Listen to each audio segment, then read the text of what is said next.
Welcome to iDream media. తల్లి పాలు బిడ్డకు అమృతంతో సమానం అని చెప్తూ ఉంటారు.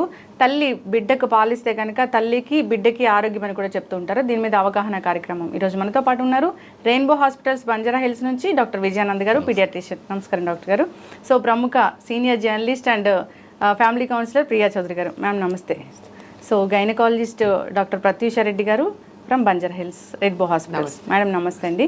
సో డాక్టర్ గారు, ముందుగా సో మీరు మీ దగ్గరికి బేబీని తీసుకొని వస్తే వెంటనే అడుగుతారు, సో తల్లిపాల ఏంటి అమ్మ అని, సో ఫార్ములా మిల్క్ అని, అంటే అంత ఇంపార్టెన్స్ దానికి. సో ఏం చెప్తారు డాక్టర్ గారు, తల్లి బిడ్డకు పాలు ఇవ్వడం ఎంత శ్రేష్టం, శ్రేయస్కరం, తల్లి పాలలో ఏముంటుంది? తల్లి పాలు మీరు ఇందాక అన్నారు అమృతం, అమ్మ పాలు అమృతంతో సమానం.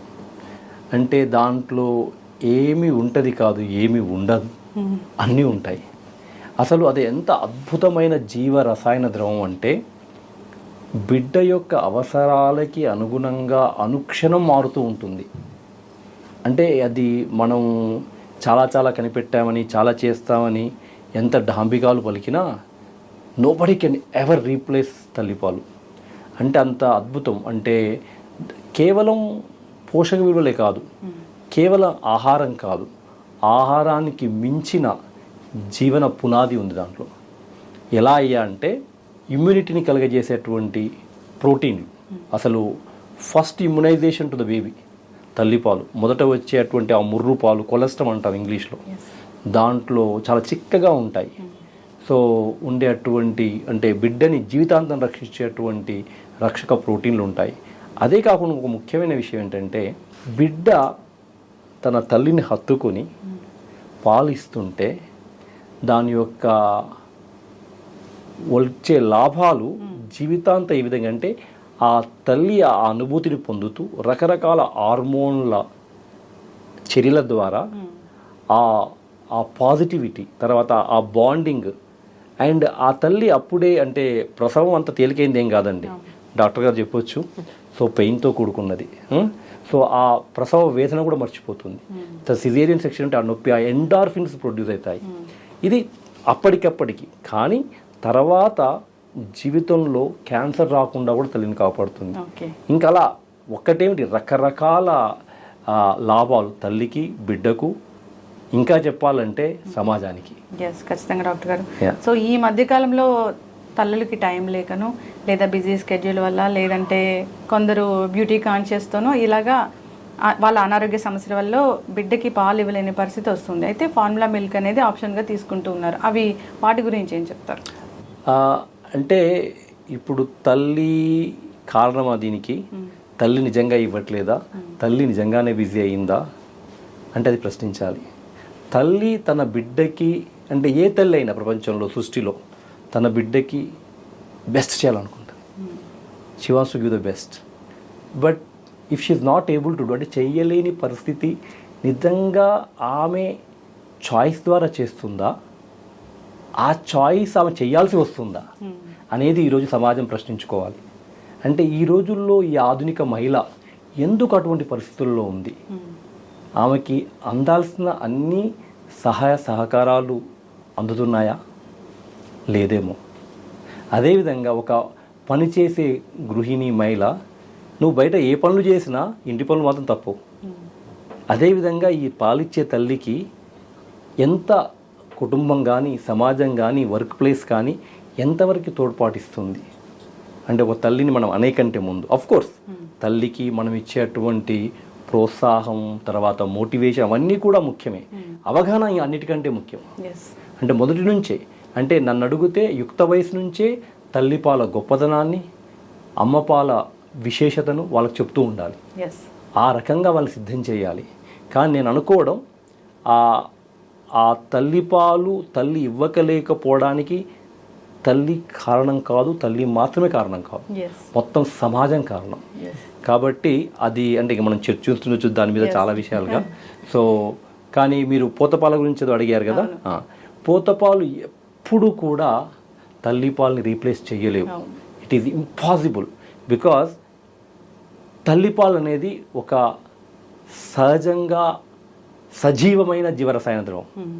పోతపాలు ఈజ్ దాంట్లో జీవనం లేదు, ఫార్ములా అంతే. అది నువ్వు ఎంత గొప్పలు చెప్పుకున్నా కూడా ఇందాక అన్నట్టుగా ఎప్పటికప్పుడు బిడ్డకి అనుగుణంగా మారుతూ ఉంటుంది.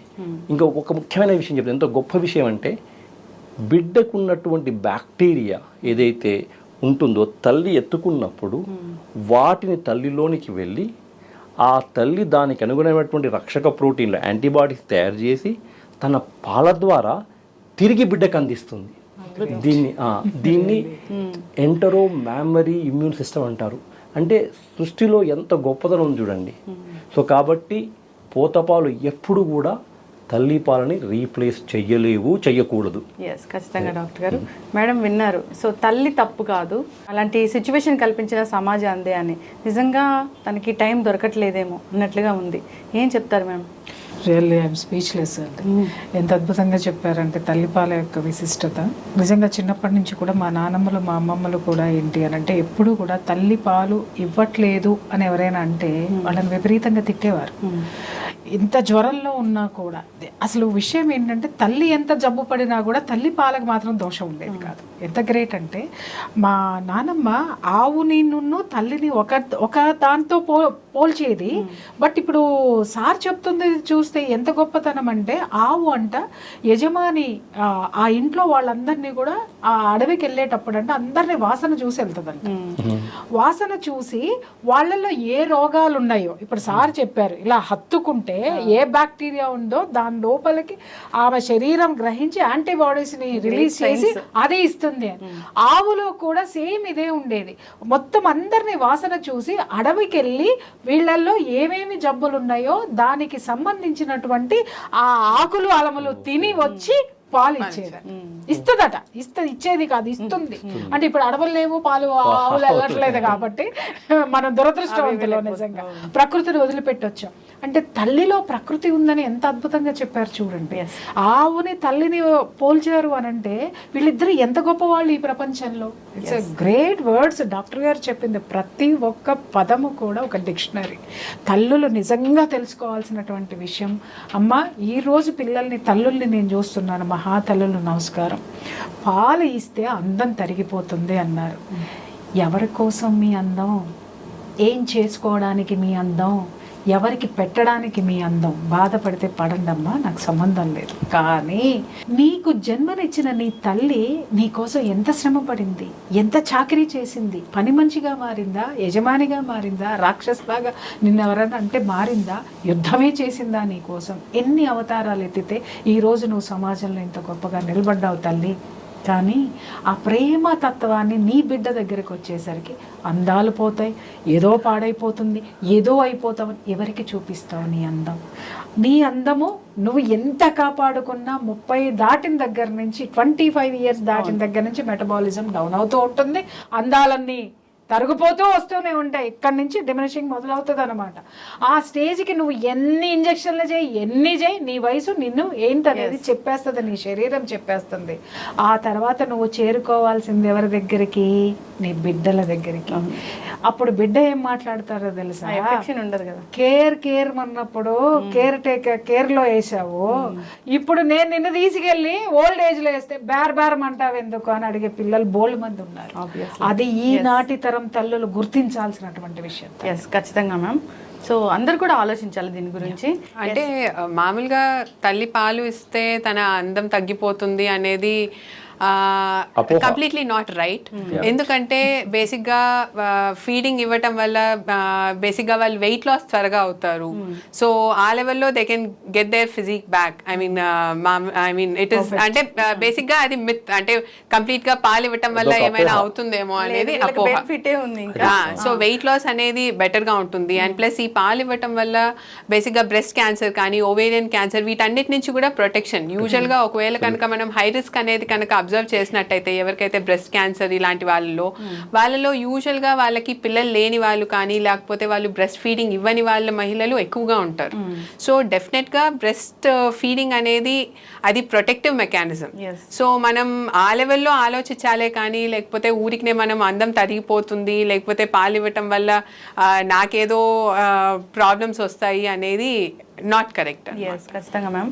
సో అయితే 1 hour లోపు మిల్క్ అనేది చాలా చాలా ఇంపార్టెంట్ అని చెప్తారు. సో దాని గురించి బేసిక్గా నార్మల్ డెలివరీ అయితే యాజ్ ఎర్లీ యాజ్ పాసిబుల్, అంటే అరగంట నుంచి ఒక గంట లోపల ఎంకరేజ్ చేయాల్సి ఉంటుంది. దానివల్ల ఏంటంటే మామూలుగా బాండింగ్, సార్ చెప్పినట్టు బాండింగ్ అనేది తల్లి బిడ్డకి ఈజీగా అవుతుంది. Plus at the same time ఆ ఇనిషియల్ ఆ ప్రొడక్షన్, ఆ కొలాస్ట్రమ్ అనేది, ఆ ఫస్ట్ ఫ్యూ డ్రాప్స్ అనేవి చాలా వాల్యుబుల్. సో అందుకోసమని యాజ్ ఎర్లీ యాజ్ మిల్క్ కనుక ఎస్టాబ్లిష్ అయిందంటే ఆ లెవెల్లో మిల్క్ ఎస్టాబ్లిష్మెంట్ అనేది కూడా త్వరగా జరుగుతుంది. సో ఎంత పెయిన్ ఉన్నా కూడా మామూలుగా నార్మల్ డెలివరీ అయ్యి తల్లి కనుక స్పృహలో ఉన్నట్టయితే యాజ్ ఎర్లీ యాజ్ పాసిబుల్ అనేది ఆ బాండింగ్ ఏర్పరచడానికి, ప్లస్ ఆ తల్లి దగ్గరికి బేబీ వచ్చినప్పుడు ఈవెన్ ఆ పెయిన్ ఏదైతే ఉందో, అంటే ఆ డెలివరీ అయిన వెంటనే ఆ ఎపిజోటమీ కుట్ల పెయిన్ కానీ, లేకపోతే మామూలుగా డెలివరీ సిజేరియన్ అయిన తర్వాత కూడా ఆ ఇనీషియల్ గా ఆ పెయిన్ అనేది కూడా మర్చిపోతుంది. సో ఆ ఇనీషియల్ గా ఆ బేబీని దగ్గరికి తీసుకున్న వెంటనే ఆ వచ్చే ఆనందంలో ఆ నొప్పులన్నీ తగ్గిపోతాయి. సో ఆ బాండింగ్ అనేది త్వరగా అవుతుంది. సో ఇది డెఫినెట్లీ చాలా మదర్ కి బెనిఫిషియల్ అన్నమాట. మ్యామ్, అయితే సి సెక్షన్ అవుతుంది లేదా రకరకాల మెడికేషన్స్ మీద ఉంటారు, అలాంటప్పుడు కూడా బ్రెస్ట్ ఫీడ్ అనేది ఇవ్వచ్చా? చాలా వరకు ఏవో కాంట్రా ఇండికేషన్స్ ఉంటే తప్పితే సిజేరియన్ అయిన వాళ్ళల్లో కూడా ఇన్ఫ్యాక్ట్ మదర్ ఆ ఆపరేషన్ థియేటర్ నుంచి బయటకి షిఫ్ట్ అవ్వకముందే వితిన్ 1 hour చాలా వరకు, అన్లెస్ ఏమైనా మదర్ స్పృహలో లేక, అంటే జనరల్ ఎనెస్థీషియా ఇచ్చి కానీ, లేకపోతే కొన్ని ఏమైనా యాంటీసైకాటిక్ మెడికేషన్స్ అలాగేమైనా ఉండి ఒకవేళ ఏమైనా కాంట్రా ఇండికేషన్స్ ఉంటే తప్పితే ఈవెన్ సిజేరియన్ అయిన మహిళల్లో కూడా వితిన్ 1 hour బ్రెస్ట్ ఫీడింగ్ అనేది ఇనిషియేట్ చేస్తే చాలా యూస్ఫుల్. సఫిషియంట్ మిల్క్ అనేది ఎలా తెలుస్తుంది అసలు? సో నేను ఆ ప్రశ్నకి సమాధానం చెప్పే ముందు 1-2 విషయాలు ఇక్కడ. సో అంటే మేడం అన్నారు, అంటే అందం తగ్గిపోవడం అనేది అపోహ అండి. అందం ఇంక పెరుగుతుంది. అమ్మ పాలు ఆనందాన్నే కాదు ఆరోగ్యాన్ని ఇస్తుంది, అందాన్ని ఇస్తుంది. అదొక అపోహ. అది ఎందుకు వచ్చింది? మీరు ఒక మాట అన్నారు, హార్మోన్స్ కూడా సెట్ అవుతాయి. కరెక్ట్. ఇందాక హార్మోన్స్ ఎప్పుడైతే సెట్ అవుతాయో అవి బాగా పనిచేసిన నాళ్ళు కూడా మనం అందంగానే ఉంటాం. అయితే దానికి ఎవరు బాధ్యులు? మళ్ళీ తల్లి కాదు, ఆధునిక మహిళ అసలు కాదు, వ్యాపారంతో కూడుకున్న పెట్టుబడిదారి విధానం. సో అందాన్ని సెలబ్రేట్ చేస్తున్నారు, అంటే అభూతమైనటువంటి మార్ఫుడ్ చూపెట్టి ఇది అందం అని చెప్తున్నారు. అక్కడ తేడా వస్తుంది. మరి ఉదయం లేస్తూనే రాత్రి వరకు ఆ ప్రకటనలు చూసి సినిమాలో పోతే అదే, సోషల్ మీడియాలో అదే, మరి అంటే ఆ అందాన్ని అంతగా సెలబ్రేట్ చేసినప్పుడు సమాజంలో ఉన్న మనం అందరూ దానికి దాసోహం అవుతాం. అంతే కదా? అదే కరెక్ట్ అనుకుంటాం. కాబట్టి ఆ విధి విధానం మారాలి. దాన్ని అంటే అది ఒక బ్రెస్ట్ని కేవలం ఒక సెక్షువల్ ఆర్గాన్గా ఓవర్ సెక్చువలైజ్ చేయడం తగ్గాలి. అది ఒక ఎసెన్షియల్ ఆర్గాన్గా ఉండాలి. అయితే మొన్ననే మా డాక్టర్ యాదయ్య గారు అని చెప్పేసి నల్గొండలో పీడియాట్రిషియన్, మేము చూస్తున్నాం, అంటే ఎడ్యుకేషన్లో పిల్లలకి అన్ని పాఠాలు ఉంటాయి అన్ని రకాలుగా, దాంట్లో తల్లిపాల గురించి లేదు. అంటే యుక్త వయసు నుంచే వాళ్ళకి ఆ విషయం చెప్పడం కూడా అంటే ఒక అవగాహన కలిగిస్తుంది. దురదృష్టవశాత్తు మనిషి ఎటువంటిడయ్యా అంటే చెడ్డ విషయాలను అట్టే పట్టేసుకుంటాం, తెలుసుకోవాల్సిన మంచి విషయాలను పట్టుకోం. సో అందుకే మనకు అందరికీ సమాజంలో బాధ్యత ఉంది మంచిని స్ప్రెడ్ చేయడానికి. కాబట్టి అంటే మేడం అన్న విషయంలో అంటే I slightly disagree in the sense that ఇది అంతా వాళ్ళ బాధ్యత కాదు. ఈ సమాజం చుట్టూ ఉన్నటువంటి పరిస్థితులు, దానికి మనం వ్యామోహ పడిపోవడము. కానీ నిజానికి నిజమేంటయ్యా అంటే డాక్టర్ ప్రత్యూష చెప్పినట్టు అది అపోహ. అసలు అందం అసలు తగ్గదు, పెరుగుద్ది ఇంకా మాట్లాడితే. ఓకే, తర్వాత అదొకటి. ఇంకొక విషయం, పుట్టగానే తల్లి పాలు గంటలోపు బిడ్డకు చేరాలి. ఎందుకయ్యా అంటే ఏ బిడ్డ అయితే అతి త్వరగా పుట్టగానే, మీరు చూడండి బిడ్డని మామూలుగా ప్రకృతిలో చూస్తే పాలిచ్చే క్షీరజాతి జంతువులు అంట కదా, అంతే కదా, క్షీరజాలు అదే. సో వాళ్ళల్లో కూడా ఆ బిడ్డని అతుక్కుంటాయి. ఓకే, సో అలా అయినప్పుడు బాండింగ్ ఏర్పడి సిరీస్ ఆఫ్ హార్మోన్ క్యాస్కేడ్ తయారయ్యి ఆ పాలు బాగా వస్తాయి. ఒకటి. ఓకే, ఏ బిడ్డ అయితే మొదటి గంటలోనే తల్లిపాలు తీసుకుంటుందో ఆ బిడ్డ మొదటి 6 నెలలు తల్లిపాలు అంటే ఎక్స్క్లూజివ్ బ్రెస్ట్ ఫీడింగ్, తల్లిపాలు మాత్రమే తీసుకున్న వాళ్ళు అవుతారు. అది చాలా చాలా మంచిది. అది ప్రపంచ ఆరోగ్య సంస్థ WHO రికమెండేషన్స్ ప్రకారం మొదటి గంటలోనే తల్లిపాలు ఇవ్వాలి. అంటే గంట వరకు ఆగాల్సిన అవసరం లేదు, అట్లీస్ట్ గంట, ఇంకా పుట్టగానే ఇచ్చేయాలి. సో ఎందుకు అంటే sustaining of the breast feeding, ఆ తర్వాత అది కంటిన్యూ అవ్వడానికి, అది కొనసాగడానికి ఆస్కారం ఎక్కువ, దానికి వచ్చే లాభాలు ఎక్కువ. ఓకే, ఒక ముఖ్యమైన విషయం ఏంటండి, బ్రెస్ట్ ఫీడింగ్ అనేది అంటే తల్లిపాలు అనేది చాలా ముఖ్యం, కానీ తల్లిపాలు ఇవ్వడం తేలిక కాదు. Breast feeding is very much doable but not easy. Breast ఫీడింగ్కి సపోర్ట్ కావాలి, సహకారం కావాలి, అరవడం, నచ్చజెప్పడం, వాళ్ళకి ఊరికి చెయ్యమ్మ పాలి పిల్ల ఏడుస్తుంది పాలియమ్మ అనగానే సరిపోదు. ఆమెకు సరైన పోషకారం వస్తుందా, ఆమె తీసుకోవాల్సినటువంటి ద్రవ పదార్థాలు తీసుకుంటుందా, మనం నొప్పి ఉంటే ఆ నొప్పి తీర్చామా, పట్టుకోవడానికి ఒక సహాయం వచ్చారా, కేర్ టేకర్స్, అవన్నీ ముఖ్యం. మేడం చక్కగా చెప్పారు, ఈరోజు ఉమ్మడి కుటుంబాలు లేవు, సో చిన్న చిన్న కుటుంబాలు, సరే అది సపరేట్ డిస్కషన్. ఆ సపోర్ట్ సిస్టమ్ని నెలకొల్పాలి రకరకాలుగా. అది అందరి బాధ్యత, అటు ఆరోగ్య కార్యకర్తలుగా మా బాధ్యత, తర్వాత కుటుంబ బాధ్యత, ఓవరాల్గా సమాజం బాధ్యత. సో ఆ సపోర్ట్ ఇస్తూ అప్పుడు ఆ తల్లి చేయకపోతే అనాల. ఆ సపోర్ట్ అంతగా లేదు ఈ రోజుల్లో. అయితే ఇకపోతే మీ ప్రశ్నకి తల్లిపాలు ఎలా సరి, చాలా చాలా ఫ్రీక్వెంట్గా అడిగే ప్రశ్న.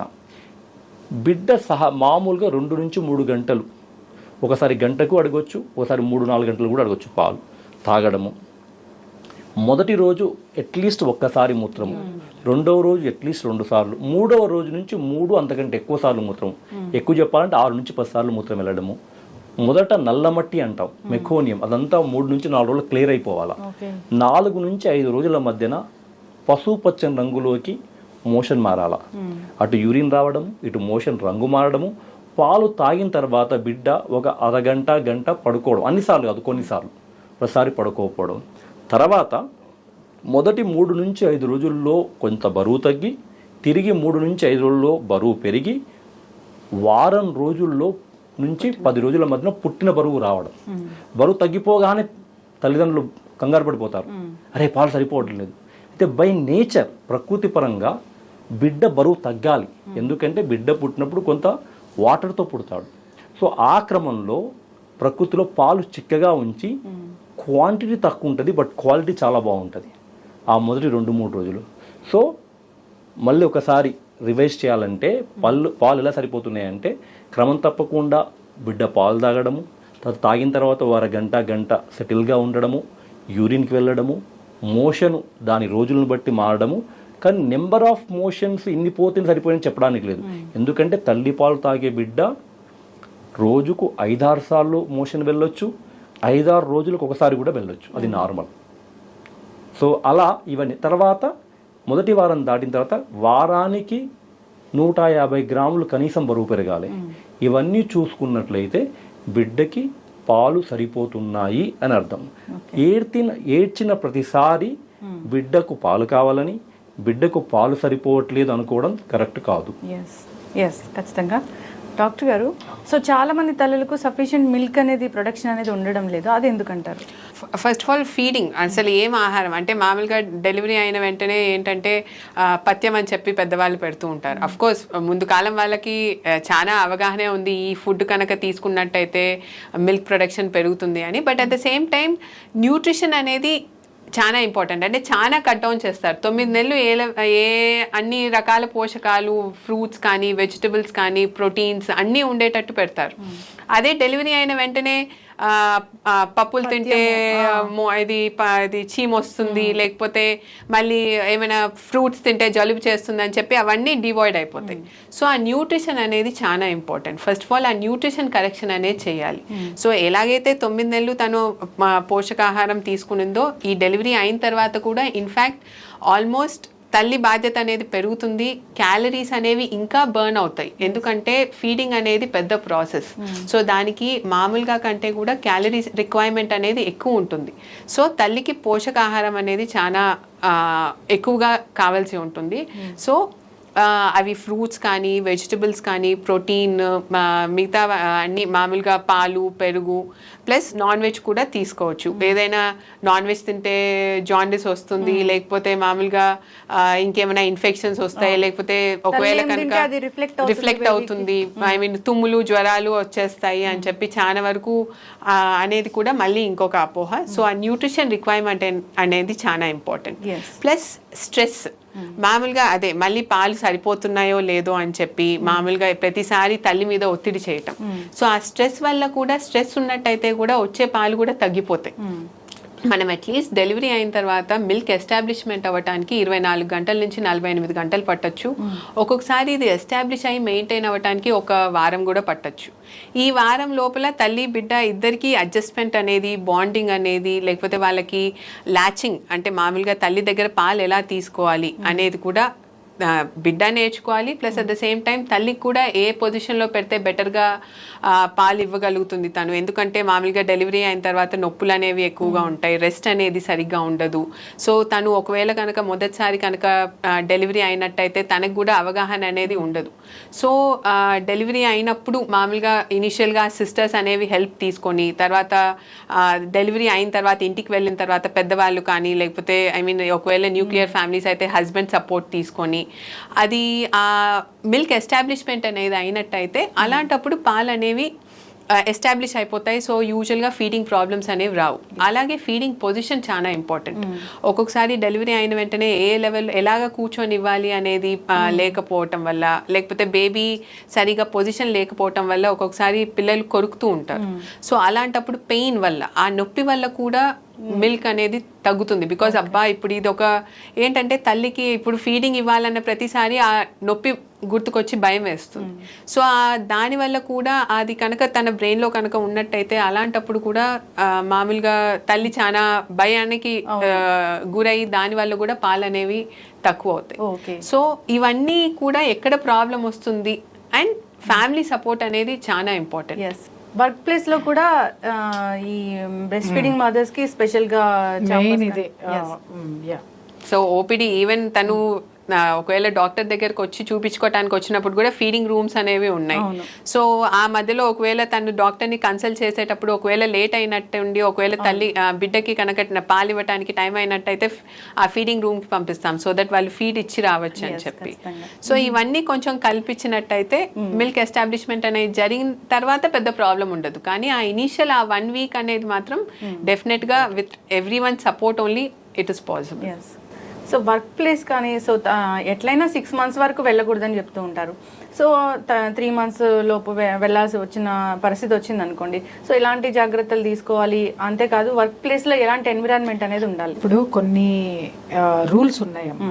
ఇప్పుడు ఎవరు ఎంత చెప్పినా ఎంత చేసినా మెటర్నిటీ లీవ్ అనేది ఒకటి ఉంటుంది. అదేంటి, ఖచ్చితంగా 3 నెలలు ఆఫీసు సెలవులు ఇవ్వాల్సిందే. ఆ 3 months కూడా ఫుల్ శాలరీ ఇవ్వాల్సిందే. 3 months తర్వాత 6 months లోపు మీరు హాలిడే లీవ్ కనుక పెట్టుకుంటే 50% శాలరీ ఖచ్చితంగా మీకు ఇవ్వాలి. ఎందుకంటే ఈ 3 months అనేది ఖచ్చితంగా తల్లికి ఇచ్చేటటువంటి గౌరవం, మాతృత్వానికి ఇచ్చేటటువంటి గౌరవము, సామాజిక బాధ్యత కూడా ఈ సంస్థల మీద ఉండాలి. ఇది మెయిన్. ఇంకొకటి ఏంటంటే ఆ తర్వాత కూడా మీరు తీసుకుని ఉన్నట్టయితే సంస్థకి కూడా మీ యొక్క లేని లోటు ఇంకొకళ్ళని పెట్టుకొని చేసుకోవాల్సి వస్తుంది. కాబట్టి వాళ్ళకి లాస్ రావద్దు, అలాగే మీరు కూడా నష్టపోవద్దు అని చెప్పేసి దాన్ని ఏంటి 50-50 అనేది చేయటం జరిగింది. ఇది పాటించినటువంటి, నిజంగా చాలా మంది నా దగ్గరకు వచ్చి చెప్తూ ఉంటారు, ఇది పాటించినటువంటి సంస్థలు కూడా ఉన్నాయి. బాలింతరాలంటే ఎప్పుడు వస్తున్నారు, ఏంటి, ఇదేంటి, అదేంటి అని టార్గెట్లు పెట్టి వాళ్ళని టార్చర్ పెడితే నిజంగా డాక్టర్ గారు కొన్ని ప్లేసెస్ లో నా కళ్ళల్లో నీళ్ళు వస్తాయి, చనుబాలు ఇట్లా కారుతూ ఉంటాయండి. వాళ్ళు లోపలికి వెళ్ళి వాష్రూమ్ లోకి వెళ్ళి కర్చీపులు పెట్టుకొని వస్తూ కళ్ళల్లో నీళ్లు బోర్ ఏడుస్తారు.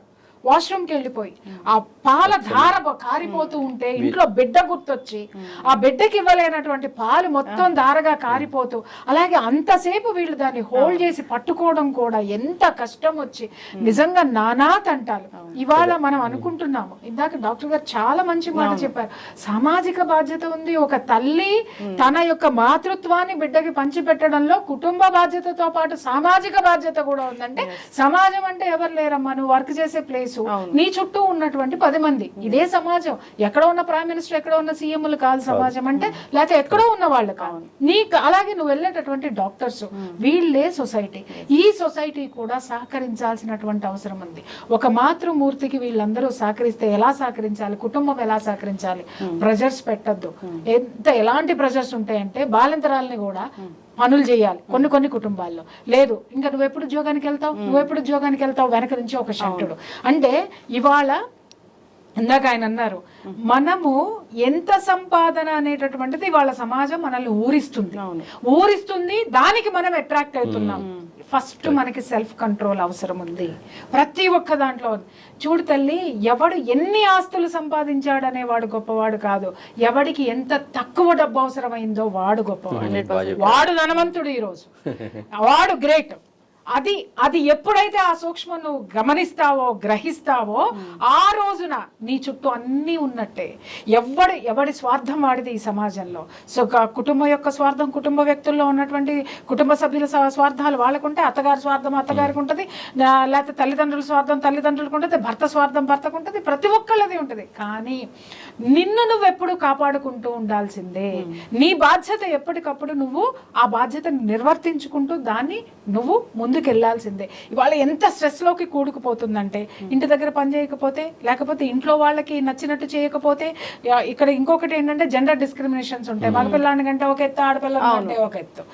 ఇంకొకటి అలాగే కొంతమంది పేరెంట్స్ ఏం చేస్తారంటే, పిల్లలు పుట్టంగానే వాళ్ళ దీంట్లో తీసేసుకుంటారు. ఆ తల్లి పాలు మాత్రమే ఇచ్చి వెళ్ళిపోవాలనేటటువంటి కుటుంబాలు కూడా బోల్డ్ మంది. ఆ తల్లికి ఉన్న స్ట్రెస్ ఎంత ఫీల్ అవుతారు అని అంటే, వీళ్ళు మాత్రమే చూసుకుంటారు. అంటే ఎందుకు తెచ్చుకున్నావు నువ్వు? ఆయాన్ని తెచ్చుకున్నావా, సరోగసి మదర్ని తెచ్చుకున్నావా, నీ ఇంటికి కోడల్ని తెచ్చుకున్నావా? ఈ బిడ్డను ఒళ్ళో పెట్టుకున్న అత్తగారిని కూడా క్వశ్చన్ చేయాలి. ఏంటంటే, నువ్వు ఒకప్పుడు కోడలువే, నువ్వు ఇంటికి ఎలా వచ్చావు, ఇంత గౌరవాన్ని నువ్వు ఎలా తెచ్చుకున్నావు? మరి నీ కోడలకు అక్కర్లేదా? నీ తర్వాత నీ కొడుకుని, నీ సంసారాన్ని, నీ వంశాన్ని చూసేటటువంటి కోడలికి నువ్వు ఇవ్వాల్సినటువంటి అవసరం లేదా? తర్వాత వర్క్ ప్లేసులకు వచ్చేసరికి కొంతమంది నిజంగా చెప్తున్నా, సాడిస్ట్లు అనాలా వాళ్ళని బాసుల్ని, ఇంకొకటి అనాలో కూడా అర్థం కాదు. ఏంటండి వస్తున్నారా, రావట్లేదా? లేకపోతే ఏంటండి మీరు ఈ టార్గెట్ కంప్లీట్ కాలేదు, మీరు వస్తున్నారా రారా? మీరు రాకపోతే చెప్పండి, మేము ఇంకొకళ్ళని తీసేసుకుంటాం. నువ్వు తీసుకో బాస్. ఒక్క 3 నెలలు నువ్వు ఒక జీతం ఇస్తే చచ్చిపోతావా? పోనీ మొత్తం జీతం ఇవ్వలేవు, సగం జీతం ఇవ్వు. సరేనమ్మా, నీ ప్లేస్ లో ఇంకొకళ్ళని పెట్టుకుంటున్నాను, నువ్వేం కాదు, నువ్వు తగినంత రెస్ట్ తీసుకో. నేను ఇంకొకళ్ళని పెట్టుకుంటున్నాను, లేదా ఈ 3 నెలలు రెస్ట్ తీసుకొని రా, నేను ఇంకొకళ్ళని పెట్టుకుంటున్నాను, నీకు జీతం ఇవ్వలేదు, వచ్చిన తర్వాత నేను జీతం ఇస్తాను అని ఏ ఒక్కళ్ళైనా సామాజిక బాధ్యతతో ముందుకొచ్చారు. నా డబ్బులు నేనెందుకు ఇవ్వాలని వీడు ఫీల్ అవుతాడు, నా పెత్తనం నేనెందుకు వదులుకోవాలని అత్తగారింట్లో ఫీల్ అవుతాడు. భర్త వచ్చేసి నువ్వు మాత్రమే పిల్లలు అంటున్నావు, ఊళ్ళో అందరూ కనట్లేదు, నువ్వు అన్ని పనులు చేయాల్సిందే అని భర్త మాట్లాడతాడు. ఎంత క్రష్ ఆ మాతృమూర్తిలో ఉంటుందనేది ఈ సభ్య సమాజం తెలుసుకోవాల్సినటువంటి అవసరం. ఇంతమంది సార్ చెప్పినట్టుగా, డాక్టర్ గారు చెప్పినట్టు, ఇంతమంది కలిస్తేనే ఒక మంచి శిశువు, ఒక మాతృత్వము, తల్లి బిడ్డల మధ్య ఉన్నటువంటి బంధం నిలబడుతుంది. వాటిని తెలుసుకోవాల్సినటువంటి అవసరం చాలా ఉందమ్మా. ఖచ్చితంగా మ్యామ్. డాక్టర్ గారు, డెలివరీ తర్వాత ఎలాంటి జాగ్రత్తలు అనేవి ఖచ్చితంగా అవసరం? అంటే 3 months రెస్ట్ అనేది ఖచ్చితంగా కావాల్సిందేనా? సో రెస్ట్ తీసుకోకపోతే ఎలాంటి కాంప్లికేషన్స్ వస్తాయి? మామూలుగా ఈ 9 నెలలే కాకుండా డెలివరీ అయిపోయిన తర్వాత 6 వారాలు మెయిన్గా, అంటే ఇన్వల్యూషన్ పీరియడ్ అన్నా లేకపోతే ప్యూపెరన్ అంటాము. సో ఈ 6 వారాలు అనేది కూడా ఎలాగైతే 9 నెలలు తను జాగ్రత్తగా చూసుకున్నారో, లేకపోతే తనకి ఎలాంటి సపోర్ట్ ఫ్యామిలీ మెంబర్స్ ఇచ్చారో, ఈ నెక్స్ట్ 1.5-2 months అనేవి కూడా తల్లికి ఎంతో ముఖ్యం. అంటే ఈ 6 వారాల్లో తను మామూలుగా ఈ చేంజెస్ ఏవైతే అవుతాయో, అది హార్మోన్స్ పరంగా కానీ, లేకపోతే మామూలుగా తన శరీరంలో మార్పులు కానీ, ఇవన్నీ ఈ 6 వారాలు అనేది, ఈ ప్యూపరల్ పీరియడ్ అనేది మామూలుగా తల్లి తను ప్రీ ప్రెగ్నెన్సీ స్టేట్కి వస్తుంది. అంటే తన బాడీలో ఉన్న హార్మోన్స్ అన్నీ నార్మల్కి రావడానికి, లేకపోతే తన ఫిజియోలాజికల్ చేంజెస్ ప్రెగ్నెన్సీలో ఏవైతే అవుతాయో ఇవన్నీ రివర్స్ అవ్వటానికి ఒక 6 వారాలు టైం పడుతుంది. ప్లస్ ఈ మెయిన్గా ఆ 2-3 నెలలు ఎందుకు ఇంపార్టెంట్ అంటే, బేసిక్గా బిడ్డ పుట్టిన తర్వాత తల్లికి రెస్ట్ అనేది ఉండదు. అంటే మామూలుగా ప్రతి 2-3 గంటలకి పాలు ఇవ్వాల్సి వస్తుంది, ఆ బిడ్డ ఎందుకు ఏడుస్తున్నారో తెలియదు, ఆ మొత్తం ఆ బాధ్యత అనేది ఆ తల్లి మీద పడుతుంది. కాబట్టి ఆ రాత్రి పూట కూడా కొంతమంది పుట్టిన బిడ్డలు పొద్దునంతా యాక్టివ్గా ఉంటారు, రాత్రి పూట బాగానే పడుకుంటారు. కానీ కొంతమంది పొద్దునంతా నిద్రపోతూ ఉంటారు, రాత్రి పూట మేల్కుంటారు. సో అలాంటప్పుడు ప్రతి 2-3 గంటలకి పాలు తాగుతూనే ఉంటారు, ప్లస్ వాళ్ళు యాక్టివ్గా ఉంటారు. అలాంటప్పుడు ఎవరు మేల్కున్నా మేల్కోకపోయినా తల్లి మీద అయితే బాధ్యత ఎక్కువ పడుతుంది. సో ఆ రెస్ట్ అనేది ఉండదు. ప్లస్ ఈ హార్మోన్ చేంజెస్ వల్ల వాళ్ళకి ఈ పోస్ట్ పార్టం బ్లూస్ అనేవి కూడా మనం ఎక్కువగా వింటూ ఉంటాం. అంటే ఎక్కువగా వాళ్ళు మానసిక ఒత్తిడికి లోనవుతూ ఉంటారు. సో దాని నుంచి రికవర్ అవ్వటానికి, ప్లస్ ఈ నొప్పులు, అది సిజేరియన్ నొప్పి కావచ్చు, లేకపోతే నార్మల్ డెలివరీ నొప్పులు కావచ్చు, ఈ నొప్పుల నుంచి రికవర్ అవ్వటానికి అండ్ ఈ న్యూట్రిషనల్ రిక్వైర్మెంట్స్ అనేవి కూడా ఎక్కువగా ఉంటాయి. కాబట్టి దాని గురించి వాళ్ళు ఎక్కువగా ఆ సప్లిమెంట్స్ అనేవి తీసుకోవాలి. సో ఇవన్నిటి మీద కూడా తను దృష్టి పెట్టాల్సి ఉంటుంది. సో నెక్స్ట్ ఆ 6 weeks to 8 weeks అనేవి కూడా తనకి చాలా ఇంపార్టెంట్. ఆ 8 weeksలో తను స్లోగా రికవర్ అవుతుంది, తను ఈ ప్యాటర్న్కి కొంచెం అలవాటు పడుతుంది. కాబట్టి 2 నెలల తర్వాత తను తన ఓవరాల్గా తన టైం టేబుల్ అనేది మారుతుంది, తను మార్చుకోగలుగుతుంది. సో ఆ నెక్స్ట్ 2 months బరువులు ఎత్తే పని కానీ, లేకపోతే ఎందుకంటే మనము ఆ గర్భసంచికి కూడా కొంచెం టైం ఇవ్వాలి కొంచెం రికవర్ అవ్వటానికి. సో ఈ బ్లీడింగ్ అనేది అవుతూ ఉంటుంది. మామూలుగా మనము లోకియా అంటాం, లేకపోతే మామూలుగా డెలివరీ అయిన తర్వాత బ్లడ్ లాస్ అనేది ఏదైతే అవుతుందో అది కూడా 6 వారాల నుంచి 8 వారాల వరకు అవ్వచ్చు. సో ఒక్కొక్కసారి అది పెద్దగా ఉండకపోవచ్చు, కానీ ఓవరాల్గా అది కూడా కొంచెం తను అడ్జస్ట్ అవ్వాలి. సో ఇవన్నీ తన శరీరంలో ఉన్న మార్పులన్నీ తను దానికి అలవాటు పడి దాని నుంచి బయటికి రావటానికి కొంచెం టైం ఇవ్వాలి తనకి. సో ఆ 2-3 నెలల టైం అనేది తను రికవర్ అవ్వటానికి టైం పడుతుంది. సో ఏదైనా ఆ 6 వారాల నుంచి 8 వారాలు కొంచెం రెస్ట్ అనేది చాలా ఇంపార్టెంట్. ఆ 6 వారాల నుంచి 8 వారాల తర్వాతే తను ఒకవేళ ఏమైనా తను ఎక్కువగా, అంటే మామూలుగా కొంతమంది అంటారు నేను ఎక్సర్సైజెస్ స్టార్ట్ చేసుకోవచ్చా, లేకపోతే జిమ్ జాయిన్ అవ్వచ్చా, లేకపోతే మళ్ళీ నేను నా బాడీని మళ్ళీ నేను షేప్లోకి తెచ్చుకోగలుగుతానా. సో ఓవరాల్గా తను కంప్లీట్గా పడుకొనే ఉండక్కర్లేదు, అంటే తను చిన్న చిన్న పనులన్నీ చేసుకోవచ్చు. కానీ in terms of adequate activity కానీ, లేకపోతే ఫిజికల్ యాక్టివిటీ, ఎక్సర్సైజెస్, ఇవన్నీ 2 నెలల వరకు తన బాడీని కొంచెం రికవర్ అవ్వడానికి టైం ఇచ్చి 2 నెలల తర్వాతే చేసుకోమని చెప్తాం. ఎస్, ఖచ్చితంగా డాక్టర్ గారు. ఇప్పుడు వర్కింగ్ ఉమెన్ గురించి చెప్పారు మేడం చక్కగా. అంటే పనిచేసే మహిళకి తల్లిపాలు ఇవ్వడానికి అన్ని రకాలుగా మనం ఆ ఏర్పాట్లని తోడ్పాటుని కలిగిస్తున్నామంటే లేదు. సో అయితే ఇక్కడ ఒక గమనించాలి, ఎవరు వర్కింగ్ ఉమెన్ అంటే ఎవరు? అసలు is there a women who doesn't work? No, everybody works, every women works. ఇంట్లో పని చేసే గృహిణి పని చేస్తుంది, డబ్బులు సంపాదించడానికి బయటికి పోకపోవచ్చు, చాలా పని ఉంటుంది. And when you are talking about a working women, there are 2 sectors.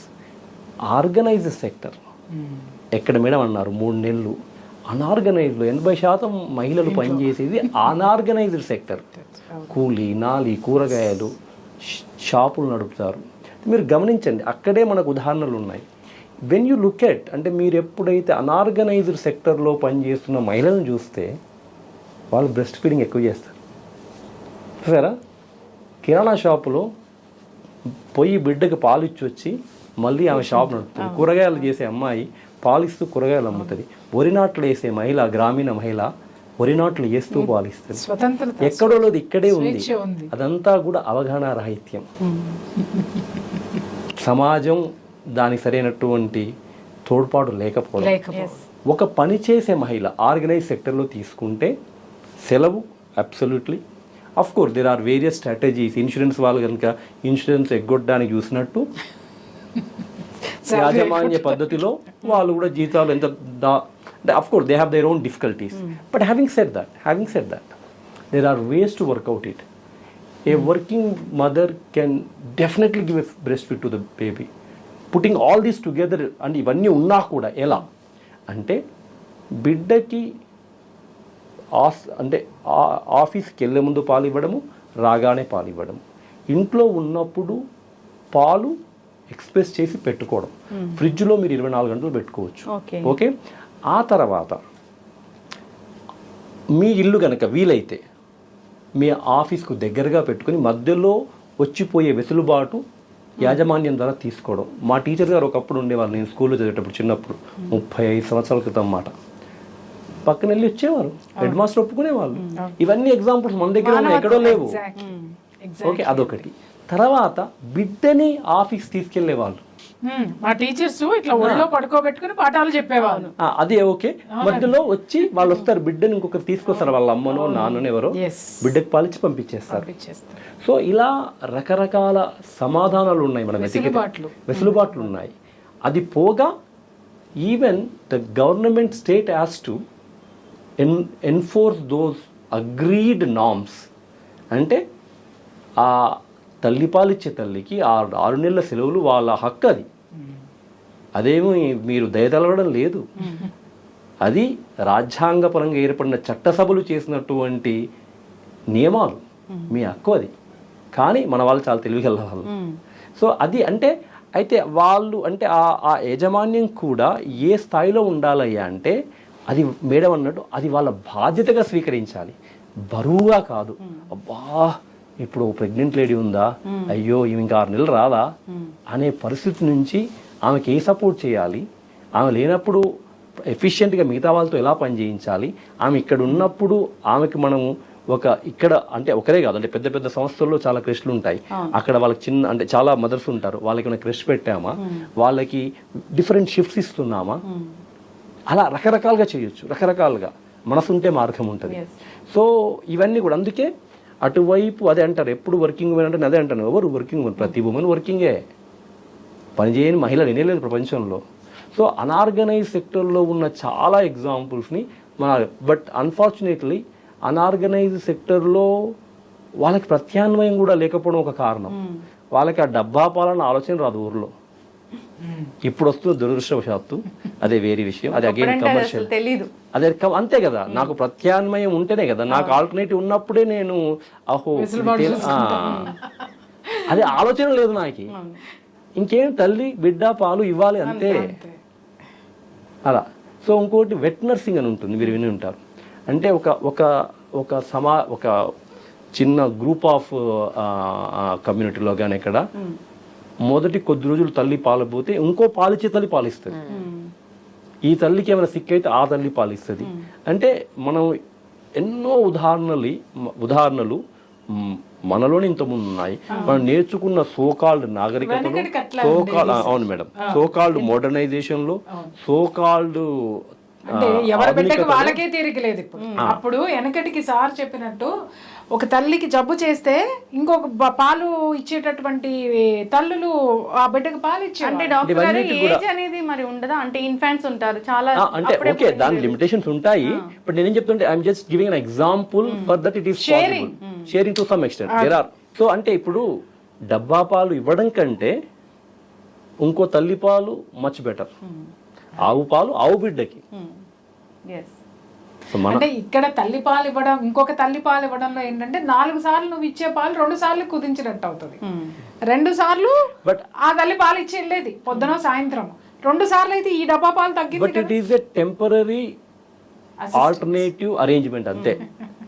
ఈ లోపు తల్లికి అదేవిధంగా అంటే ఇంకోటి ఏంటంటే ఆ తల్లికి అంటే చాలా ప్రెషర్స్.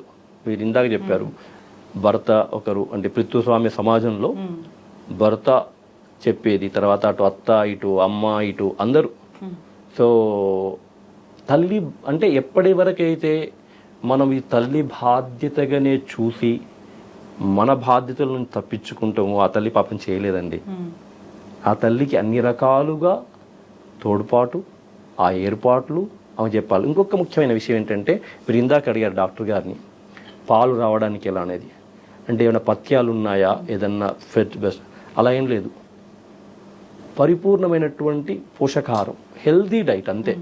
2 నుంచి 3 లీటర్ల ద్రవ పదార్థాలు, కొంత విశ్రాంతి అంటే రెస్ట్ కావాలా, ఎక్కువ ఆలోచన చేయొద్దు.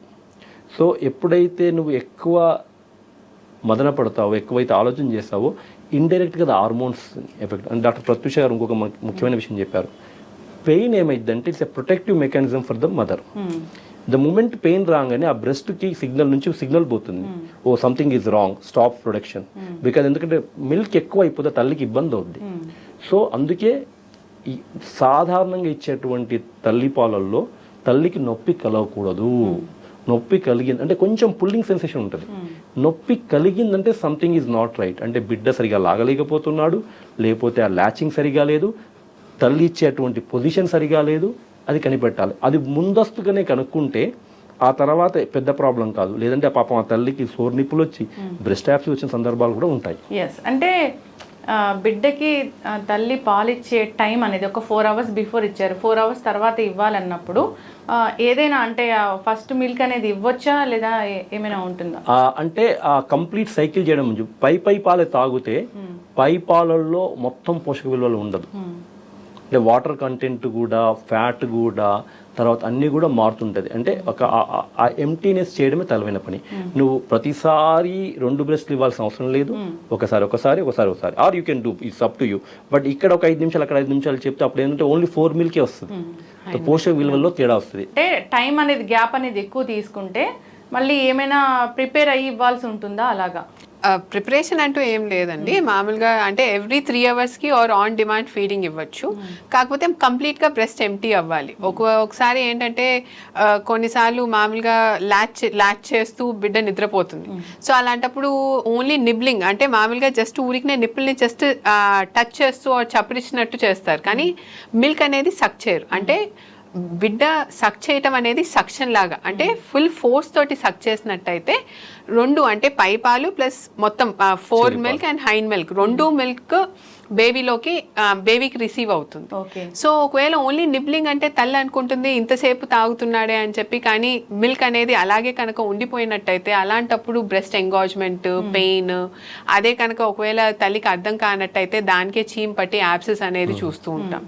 సో అప్పుడు ఎంటీ చేయాల్సిన అవసరం ఉంటుందా? ఒకవేళ 3 గంటలు గ్యాప్ ఇచ్చి బిడ్డ కనుక నిద్రపోతుందో, లేకపోతే మామూలుగా తల్లి బయటకు వెళ్లాల్సి వచ్చిందో, ఆ 3 గంటలు అయిపోయిన తర్వాత ఆ ఫీడింగ్ టైం అనేటప్పుడు తను మిల్క్ అనేది ఎక్స్ప్రెస్ చేసి కంప్లీట్ గా బ్రెస్ట్ ని ఎంప్టీ చేసుకోవాలి.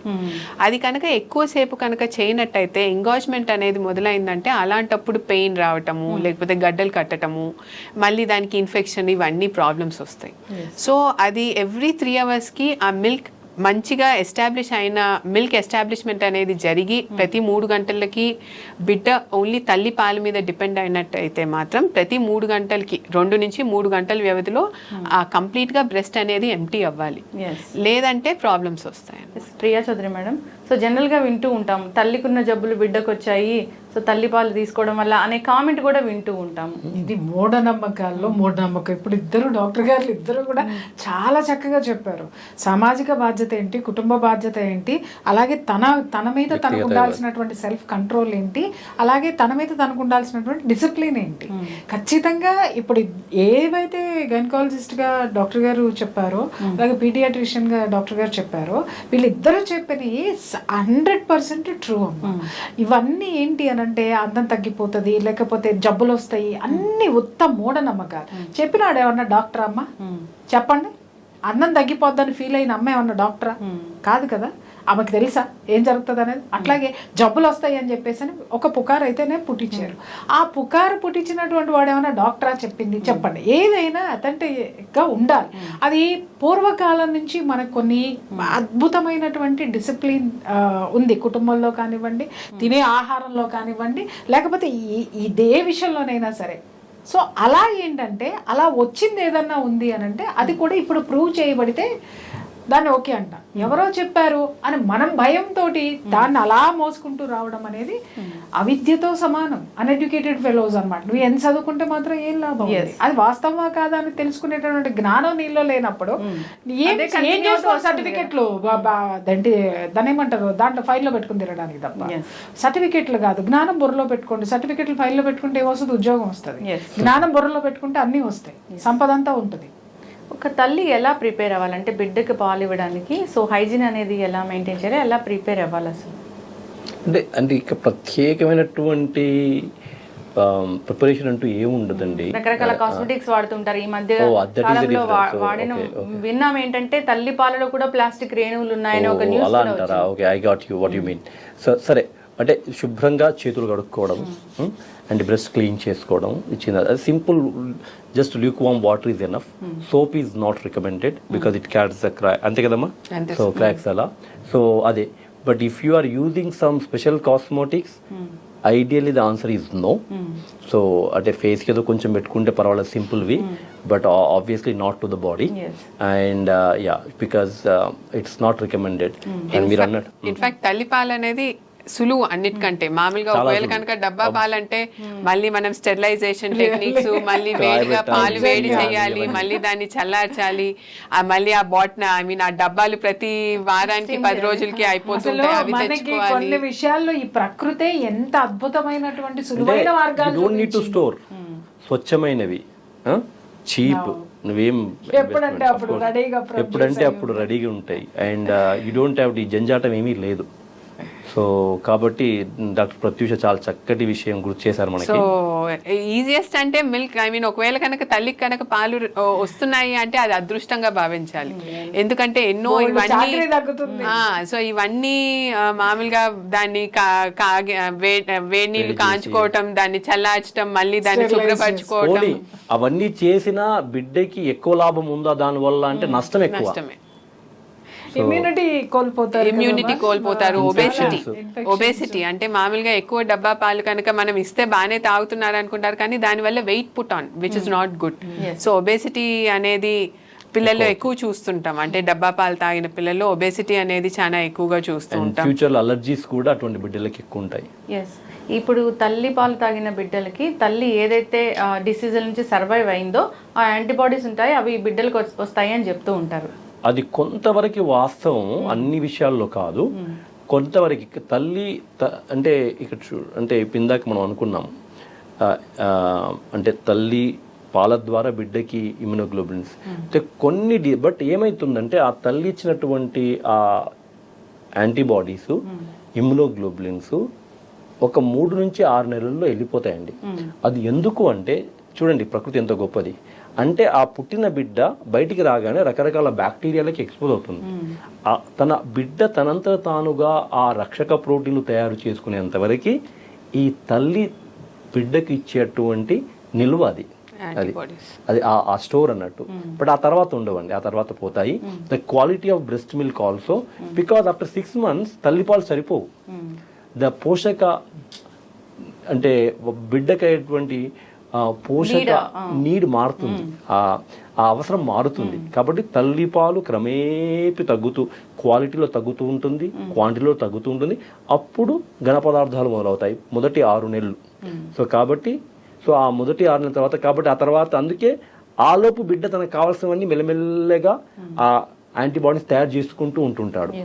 సో అన్ని విషయాల్లో తల్లికి వచ్చినటువంటి అన్ని వ్యాధుల నుంచి బిడ్డకి సంరక్షణ ఇస్తున్నది అబ్సల్యూట్ కరెక్ట్ కాదు, కొంతవరకు నిజం. ఖచ్చితంగా. డాక్టర్ గారు, అయితే జనరల్గా ఈ తల్లిపాలు అనేది చాలా మందికి ఎక్కువగా ఉండదు, ప్రొడక్షన్ అనేది ఎక్కువగా ఉండదు. దానికోసం ప్రత్యేకమైన డాక్టర్స్ కూడా వచ్చారు. ఎందుకు ఈ సిచ్యువేషన్ ఇప్పుడు ఈ మధ్యకాలంలో ఇంత పెరిగిపోయింది? అంటే అవేర్నెస్ అనేది ఫస్ట్ ఆఫ్ ఆల్ ఎడ్యుకేషన్ అనేది చాలా ఇంపార్టెంట్. సో మామూలుగా యాంటీనేటల్ విజిట్స్ అంటే ఒకసారి తను ప్రెగ్నెంట్ అని చెప్పి తను గైనకాలజిస్ట్ని కన్సల్ట్ చేసి యాంటీనేటల్ విజిట్ స్టార్ట్ చేసినప్పటి నుంచి బ్రెస్ట్ ఫీడింగ్ మీద కూడా ఎడ్యుకేషన్ అనేది మనం చేయాలి. సో అలాగే బ్రెస్ట్ ఎగ్జామినేషన్ అనేది కూడా చేయాల్సి ఉంటుంది. కొంతమందికి నిప్పుల్స్ అనేవి కూడా ఐ మీన్ నిప్పుల్ ఇన్వర్షన్ అంటే మామూలుగా నిప్పుల్ ఫార్మేషన్ అనేది సరిగ్గా ఉండదు. ఇన్వర్టెడ్ నిప్పుల్స్ అని చూస్తాం, క్రాక్ నిప్పుల్స్ అని చూస్తాం. సో ఒక్కొక్కసారి ఏంటంటే ఇవి కనుక ఏమైనా ఉన్నట్టయితే కూడా మామూలుగా తర్వాత బేబీ ల్యాచ్ చేయడానికి కష్టం అవ్వచ్చు. ఒక్కొక్కసారి మామూలుగా ఇంకేమైనా బ్రెస్ట్ ప్రాబ్లమ్స్ ఏమైనా ఉన్నాయనేది కూడా తను డాక్టర్ తోటి డిస్కస్ చేయాల్సి ఉంటుంది. సో ఇప్పుడు ఇలాంటి ప్రాబ్లమ్స్ ఉన్న వాళ్ళకి ఎక్కువగా వేరే లాక్టేషన్ కన్సల్టెంట్ అని చెప్పి ఇప్పుడు కొత్తగా మామూలుగా కార్పొరేట్ హాస్పిటల్స్లో అలాగా మామూలుగా ఉన్నారు. సో వాళ్ళు బ్రెస్ట్ ఫీడింగ్ గురించి అవేర్నెస్ క్రియేట్ చేస్తారు. వాళ్ళు బ్రెస్ట్ ఫీడింగ్ గురించి ఏమైనా ఈ పొజిషన్స్ ఇలాంటివి ఏమైనా ఉంటే వాటిని ఎక్స్ప్లెయిన్ చేస్తారు. ఫుడ్ కానీ లేకపోతే వాళ్ళు ఇచ్చే పద్ధతి కరెక్ట్గా ఉందా లేదా, లేకపోతే ఇక్కడ నిపుల్ ప్రాబ్లమ్స్ ఏమైనా ఉన్నట్టయితే దాన్ని అడ్రస్ చేస్తారు. సో ఒకవేళ మామూలు బ్రెస్ట్ నిపుల్ షేప్ కనుక నార్మల్ ఉన్నట్టయితే చాలా వరకు ప్రాబ్లమ్స్ రావు. కాకపోతే ఇలాగా నిపుల్స్లో ఏమైనా ఇన్వర్టెడ్ నిపుల్స్ కానీ క్రాక్ నిపుల్స్ అలాంటివి ఏమైనా ఉన్నట్టయితే దాన్ని సరి చేయాలి. సో దానికోసం ఇలాంటి ప్రాబ్లమ్స్ ఉన్న వాళ్ళకి ఇలాగ లాక్టేషన్ కన్సల్టెంట్ దగ్గరికి కనుక మనం పంపించినట్టయితే వాళ్ళు ఏ లెవెల్లో మామూలుగా అంటే తను ప్రెగ్నెన్సీ టైంలో కూడా తను కన్సల్ట్ అవ్వచ్చు. సో దట్ అప్పటి నుంచే తను ఏమైనా మామూలుగా నిపుల్ ఫార్మర్స్ అని ఉంటాయి, మామూలుగా ఏమైనా కొంచెం తేడా ఉన్నట్టయితే మనం కొంచెం వరకు కరెక్ట్ చేసుకోవచ్చు. అన్ని ఒక్కొక్కసారి కరెక్ట్ అవ్వకపోవచ్చు, కానీ నిపుల్ షీల్డ్ అంటే డెలివరీ అయిన తర్వాత కూడా ఒకవేళ కనుక తను ఇన్వర్టెడ్ నిపుల్ క్రాక్ నిపుల్స్ ఉన్నట్టయితే తల్లి మళ్ళీ బేబీ లాచింగ్ అనేది సరిగా చేయలేరు. దానివల్ల కూడా మిల్క్ ప్రొడక్షన్ అనేది తక్కువ అవ్వచ్చు. సహజంగా అయితే అందరి తల్లుల్లో మిల్క్ ప్రొడక్షన్ అనేది ఉంటుంది కానీ అందరిలో అడిక్వేట్గా ఉంటుందా అనేది మళ్ళీ ఒక క్వశ్చన్ మార్క్. అంటే అది ఎందువల్ల తగ్గుతుంది అనేది కొంచెం హార్మోనల్ చేంజెస్ ఉండొచ్చు. సో ప్రతి ఒక్కరికి, కొంతమందికి వద్దు అన్నా కూడా ఎక్సెసివ్ ప్రొడక్షన్ అనేది ఉంటుంది, కొంతమందిలో ప్రొడక్షన్ అనేది జరగదు. సో అది కొంచెం వరకు హార్మోన్ల లోపము, దానికి మనం కంప్లీట్గా రెక్టిఫై చేయలేము. అంటే కొంచెం వరకు ఆహారము, ఈ స్ట్రెస్ ఇవన్నీ ఏదైతే మనం మాట్లాడామో అవన్నీ కరెక్ట్ చేస్తే కొంచెం డెఫినెట్గా ఇంప్రూవ్మెంట్ అనేది ఉంటుంది. కానీ ఒక్కొక్కసారి హార్మోన్స్ లోపం వల్ల మనకి కంప్లీట్గా ప్రొడక్షన్ అనేది అవ్వకపోవచ్చు. ప్లస్ ఇలాగా స్ట్రక్చరల్ ప్రాబ్లమ్స్ ఏమైనా ఉన్నట్టయితే దాన్ని కూడా అడ్రస్ చేసినట్టయితే కొంచెం వరకు ఇంప్రూవ్మెంట్ అనేది జరుగుతుంది. మేడం, సో బాలింతలకి ఆహారం అని ఒక ప్రత్యేకమైన ఆహారం పెడతారు. ఇలా వెల్లుల్లిపాయలు తీసుకోవడం, మెంతులు తీసుకోవడం, ఇలాంటివి. ఈ న్యాచురల్ వాటి గురించి ఏం చెప్తారు? అది మంచి పద్ధతి. ఎందుకంటే మన పెద్దవాళ్ళు కొన్ని ఒకటి ఇప్పుడు చాలా మంది డైటీషియన్స్ వచ్చేసారు, అది అనాథరైజ్డ్ డైటీషియన్స్ అందరూ పుట్టుకుని వచ్చి పిచ్చి పిచ్చి డైట్లు అన్నీ చెప్తున్నారు. నేను చెప్తాను అసలు నీ కరెక్ట్ డైటీషియన్ ఎవరు అంటే నీ మదర్. ఎందుకంటే చిన్నప్పటి నుంచి నువ్వు ఏం తిన్నావో, నీకేది పడదో, నీకేది ఇష్టమో, ఏది తింటే నువ్వు బాగున్నావో, లేకపోతే ఏది తింటే నీకు పడలేదో, ఆవిడకి మించినటువంటి డైటీషియన్, ఆవిడకి మించినటువంటి డాక్టర్ ఉంటారు. ఇంకొకటి, నీ డిఎన్ఏలో ఆల్రెడీ నువ్వు ఏం తిని పూర్వీకులు ఏం తిన్నారో ఆల్రెడీ అది నీ డిఎన్ఏలో రికార్డు రిజిస్టర్ అయిపోయి ఉంది. ఆహారం మాత్రమే తీసుకోవాలి. చిన్నప్పుడు నువ్వు చక్కగా ఉన్నావు, ఇప్పుడు ఎందుకు లావ్ అయిపోయావు అంటే ఒకసారి వెనక్కి వెళ్ళి చూడండి. అప్పటి వరకు నువ్వు అమ్మ నీ ఆరోగ్యానికి ఏది అవసరమో అది పెట్టినంత వరకు, అది ఇంటి ఫుడ్ తిన్నంత వరకు నీ బాడీ నువ్వు చక్కగా ఉంది. ఇవాళ పెంచేసావు అంటే అనవసరంగా ఏమేమి వేసావో అవన్నీ కట్ చేసుకుంటూ వచ్చే చాలు, హ్యాపీగా నీ బాడీ షేప్ నీకు వచ్చేస్తుంది. అలాగే కొంతమంది పెద్దవాళ్ళు కూడా కొంతమంది చక్కగా చెప్తారు పచ్చిమి పెట్టడం అంటే, ఏదైనా రోగం వచ్చిందంటే వంటిల్లే వైద్యశాల, వంటింటినే వాళ్ళు వైద్యశాల కింద మార్చేసేసి చిట్కాలతోటి చాలా వరకు క్లియర్ చేసినటువంటివన్నీ ఉన్నాయి. ఈ రోజు ఏంటంటే అలా చెప్పేవాళ్ళు లేక ఇవాళ మనం డాక్టర్స్ ఉన్నారు, ఇప్పుడు మనకి సపోర్ట్ చేయడానికి వాళ్ళ ప్లేస్లో ఉన్నారు. అలాగే పోషక విలువలు, పోషకాహారాలు తినాలి అని అంటే చక్కగా మన ఇంట్లో పెద్దవాళ్ళు ఉంటే చక్కగా వాళ్ళు చెప్పిన చక్కగా వినడము, తినడము రెండూ అవసరమే. అది నాకు పడదు, అది ఇంట్రెస్ట్ లేదు, ఇది ఇంట్రెస్ట్ లేదు అని చెప్పి ఏ ఫుడ్ పడితే ఆ ఫుడ్ నువ్వు తిన్నావు, దానికి మళ్ళీ రియాక్షనే నీ బిడ్డలో కనిపిస్తుంది. కాబట్టి నువ్వు అంటే ఇక్కడ ఏదైనా తినచ్చు, కానీ ఏది పడితే అది తినకూడదు. అది అంటే మన శరీరానికి కూడా పడదు. అది మన శరీరానికి పడలేదంటే బిడ్డకు పడదు. చూడండి, బిడ్డ ఏదైనా తీసుకుని వాంతులు చేసుకుంటున్నాడంటే చూడండి, మీకు కూడా ఎసిడిటీ ఉంటుంది ఆ ఫుడ్ తిన్నప్పుడు. మీలో ఉన్నటువంటి ప్రాబ్లమే మీ బిడ్డలో చూపిస్తుంది అది, అంతేగాని మీరు తింటే మీ బిడ్డకి రాదు. అది ఒకటి. రెండోది, నా ఎక్స్పీరియన్స్ చెప్తున్నాను. 6 months వరకు మా పాపకి బ్రెస్ట్ ఫీడింగ్ తప్ప నేను వేరే ఏ పాలు ఇవ్వలేదు. ఎప్పుడన్నా పాలు సరిపోకపోతే ఏమన్నా అది కూడా గేదె పాలు పట్టేదాన్ని నేను. ఆ డబ్బా పాలు 1-2 సార్లు వాడిన తర్వాత నాకు ఎందుకు అది మంచిగా అనిపించలేదు, అది పక్కన పెట్టేసి ఒక గేదెని ఎతుక్కొని, ఒకటే గేదె మళ్ళీ వేరే పాలు కలుస్తాయేమో అని అక్కడికి వెళ్ళి ఆ పాలు తీసుకొని వచ్చి అది పట్టడం. 6 months వరకు బ్రెస్ట్ ఫీడింగ్ తప్ప నేను ఏది ఇవ్వలేదు, ఏ ఘన పదార్థాలు ఏమి ఇవ్వలేదు. 6 months వరకు చాలామంది పిల్లలు వ్యాక్సిన్కి తీసుకెళ్ళేదాన్ని మా పాపని. మిగిలిన పిల్లలందరూ వచ్చారు సీజనల్గా, దగ్గులండి, జలుబులండి, తుమ్ములండి, ఇదే పాప ఏజ్.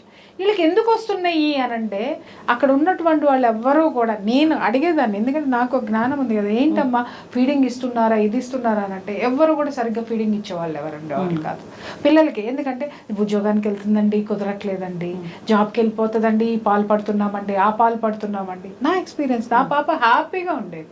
అలాగే ఆ 6 months తర్వాత ఏదో సెర్లాక్ పెట్టమన్నారు, అది పెట్టేదాన్ని. దానికి కూడా ఏదో మా రాగి జావలు అలాంటివన్నీ కూడా హెల్దీగా మా అమ్మమ్మ కొంచెం ప్రెడిక్ట్ చేశారు. ఐ మీన్ ఆవిడ రికమెండ్ చేసి పెట్టుకుంటూ వచ్చా. మా పాపకి 4 years వచ్చేంత వరకు జలుబు కానీ జ్వరం కానీ నేను అరగను, నేను అసలు హాస్పిటల్ తీసుకెళ్ళలేదండి. 4 years తర్వాత స్కూల్లో జాయిన్ చేసిన తర్వాత పక్క పిల్లల నుంచి ఆవిడ కొంచెం రావడం అలా అలా వచ్చింది తప్ప, నేనే నా ఇంట్లో ఎక్స్పీరియన్స్ నేను చెప్తున్నా. నేను అది చూశాను కాబట్టి అందరికీ చెప్తా, బ్రెస్ట్ ఫీడింగ్ ఇవ్వండి అమ్మ. అంతకు మించి మన పిల్లలకి ఆస్తులు ఇచ్చినా కూడా ఆరోగ్యం ఇవ్వకపోతే కరిగిపోతాయి. నువ్వు ఆరోగ్యాన్ని వాడు ఎన్ని వేల కోట్లైనా సంపాదిస్తాడు. ఇది మనం ఒక తల్లిగా మన బాధ్యత. అలాగే ఆ తల్లిని కాపాడుకోవాల్సిన బాధ్యత కూడా కుటుంబానికి, సమాజానికి. ఎస్. సో డాక్టర్ గారు మీరు చాలా చక్కగా చెప్పారు. మీరు సాంగ్స్ కూడా రాశారు తల్లిపాల మీద అని అన్నారు. సో ఖచ్చితంగా అవి ప్లే చేద్దాము.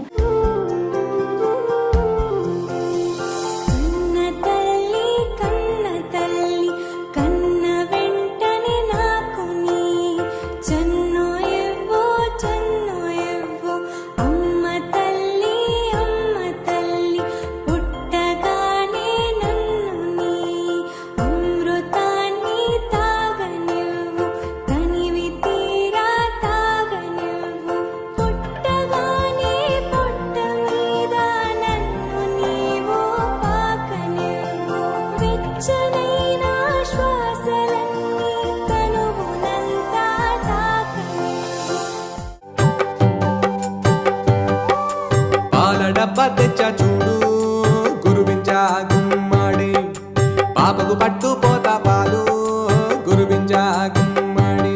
పోత పాలు పట్టేది లేదు గురువించా గుమ్మాడి, మాట వరుసకైనా అనుకో నీవు గురువించా గుమ్మాడి. డబ్బా పాలు పట్టి చూడు గురువించా గుమ్మాడి, బిడ్డ బరువు బాగా పెరుగు గురువించా గుమ్మాడి. పోత పాలు బిడ్డకు పడితే గురువించా గుమ్మాడి, అంటూ వ్యాధులే వచ్చు గురువించా గుమ్మాడి. మళ్ళీ మళ్ళీ అన్నామంటే గురువించా గుమ్మాడి, మర్యాద నీకు దక్కదు గురువించా గుమ్మాడి. చాలామంది బిడ్డలకి పాలు ఇవ్వాలన్నా వాళ్ళ టైం దొరకో ఇలా జరుగుతూ ఉంది, పోస్ట్పోన్ చేస్తూ ఉంటారు, లేదంటే స్కిప్ చేస్తూ ఉంటారు. అయితే దానికి మీరు ఆల్టర్నేటివ్ సోర్స్ కూడా చాలా చక్కగా చెప్పారు. బ్రెస్ట్ పంప్స్ ద్వారా మనం మిల్క్ తీసి దాన్ని స్టోర్ చేయొచ్చు అని.